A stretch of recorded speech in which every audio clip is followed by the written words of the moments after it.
শুভ দুপুর বন্ধুরা, সবাইকে স্বাগত, সবাইকে নমস্কার। সবাই ভালো আছেন তো? দেখুন এখানে আমার পোস্ত আর পেঁয়াজ চিচিঙ্গা ভাজা হচ্ছে।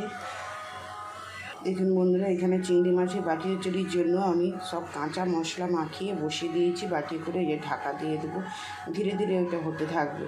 বড় চিংড়ি মাছ তো সব রকম মশলা দিয়ে দিয়েছি, দিয়ে কাঁচা মাখিয়ে নিয়েছি, ম্যারিনেট করে রেখেছিলাম কিছুক্ষণ, তারপরে বসিয়ে দিয়েছি।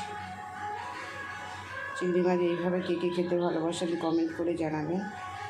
দেখুন বন্ধুরা, এখানে আমার আলু পটলের তরকারি হয়ে গেছে। এটা নিরামিষ করেছি। একটু পোস্ত, একটু জিরে, আদা আর ধনে পাতা দিয়ে কষারি মেথিও দিয়েছি, আর একটু ঘি দিয়ে আমি নামিয়ে নেব। মাখা মাখা করে তো আমার ডাল হয়েছে, তো সেই কারণে পুরো ধোঁয়া। এখানে আমার চিংড়ি মাছের বাটি চচ্চড়িটাও হয়ে গেছে, আর একটু রস মরবে, তারপরে নামিয়ে নেব। দেখুন বন্ধুরা, এখানে আমি পেঁপে দিয়ে আমার ডালটাও হয়ে গেছে। আর আমাদের বাড়িতে একটু ডাল বেশি সবাইয়ের পছন্দ, ডাল খেতে ভালোবাসে।